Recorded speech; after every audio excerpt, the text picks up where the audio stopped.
Hi, I'm Michael Long and I played for Essendon for 12 years. 1993, Michael Long goes for goal and pops it through. Brilliant football. I captained the team in 1999 and was named All-Australian side twice. Hi, I'm Eloise Southby and I have played netball with Melbourne Phoenix for 10 years. And I've played 30 test matches for Australia and last year won a gold medal at the Commonwealth Games. Hi, I'm Ian Hewitt and I've played cricket with the Richmond Career Club for 6 years and been a member of the Victorian Bushranger squad for 8 years.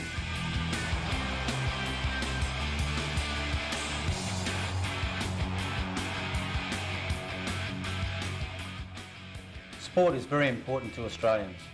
We learn skills, we become fitter, we learn to compete. And in many sports, we learn to be a team player.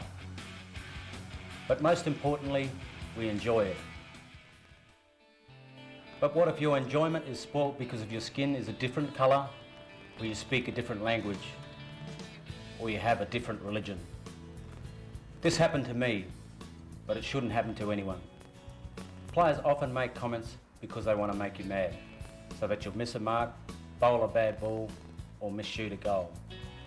Sometimes it's supposed to be a joke, or they just want to let off some steam. Let's look at a few typical incidents and see whether either of the players could have been you. The opposition was kicking it down from the centre, and me and him were scuffling all day, like getting into each other. And I could tell he didn't like me from the start, and he was just on me back, like trying to hurt me, elbow me and that. And we started scuffling, and when the ball come, we ran for it, and then I don't know what happened to him. He must have tripped, and I was clear, and I had the ball, and I took off. So yeah, that's all that happened. Then I heard him in the background. Black bastard! Get you for that. Well, I was in the goal square, attempting to make the mark. Sub-sledging went on. Shouldn't you wogs be playing soccer? Yeah, right, mate. Which put me off my game, and incident has it that I dropped the mark, and as a result, we didn't get the goal. We got the point. You wogs can't mark, you're too bloody greasy.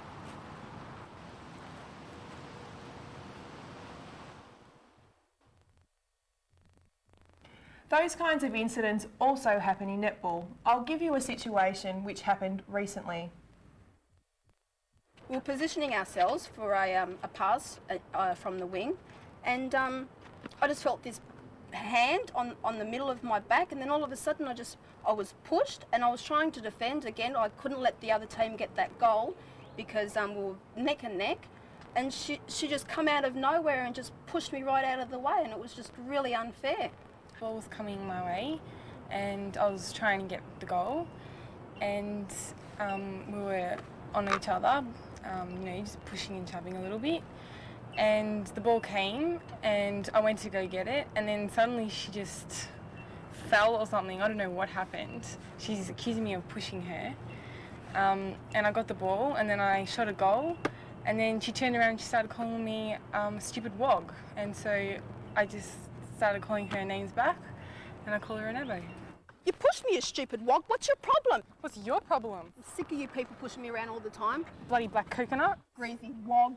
Abo. In cricket, sledging, unfortunately, is often seen as part of the game, and so-called jokes are quite common, like this situation.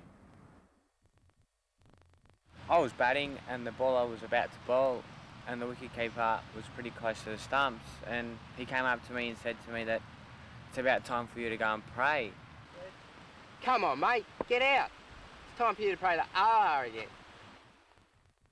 Which it kind of put off me in the game because I was concentrating on him and did not concentrate on the ball as much. Yes, got him! Quack, quack. Which ended in me getting stumped. Those incidents are examples of racial and religious vilification. I had similar incidents happen to me and I didn't like it. How do you think you would feel? Let's talk to the players in the incidents and see how they felt.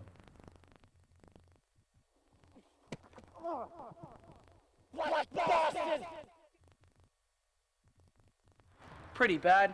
I got blamed for pushing that bloke over and I didn't even touch him. When he fell over, I heard him in the background call me a black bastard. That kind of stuff happens all the time. But it doesn't give him a right to be racist just because he looks like the idiot falling over. What it does to me when I'm playing, it just makes me feel hurt and upset, and it kind of takes my mind off the game. And because I'm out there to do a job for the team, and they get the ball and concentrate on the game. But when you hear people sledging or putting you down your culture, you just can't concentrate, and all you're worried about is them saying stuff. Oh, look, I am fed up with it, mate. It happens all the time. Like every game we play, it always happens. There's always racist people out there. I think there's no need. We're going out there to play football. Shouldn't be worried what colour you are or who you are.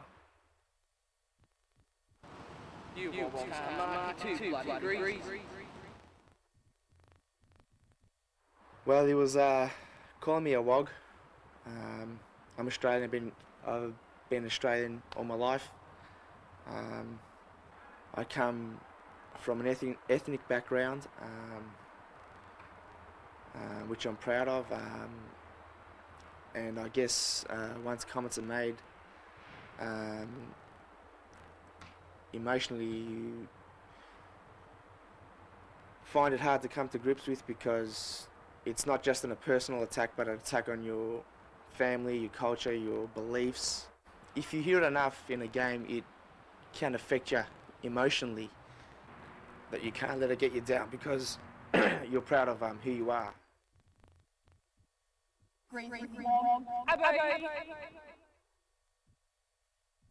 She came up to me, she was in my face, and she started calling me a wog and greasy wog, and she was calling me everything that I don't like to be called.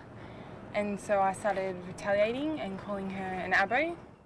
I feel very upset after an incident like this happens, and yeah, I find I do carry it off court with me because it's a very personal thing, and again, it not only affects myself, but it affects my people. You slander me and you slander my people as well. I know I called her an abo in the heat of the moment, and I didn't mean it, but I said it because I was angry. In a game, it's supposed to be clean cut, and then she just goes around calling people names. That's not right.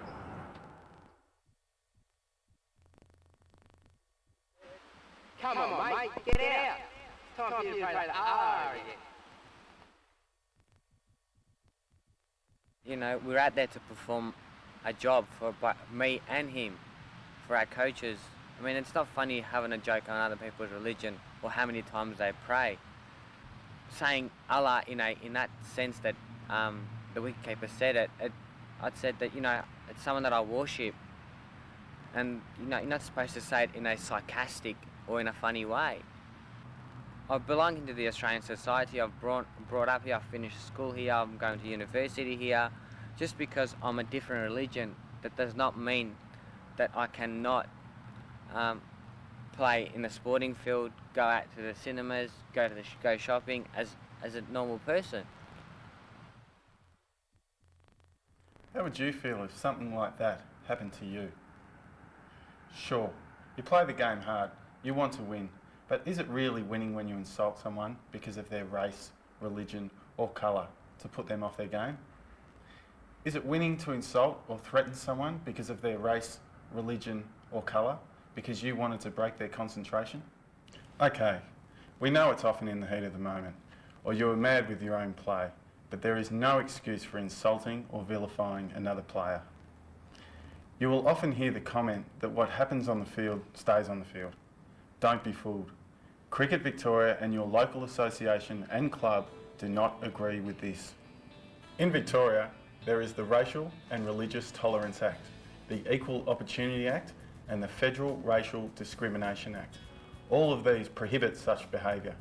Cricket Victoria and your local association and club have a policy based on these acts which prohibit such behaviour on the field, in the dressing rooms or in any of your involvement with the club at home or away.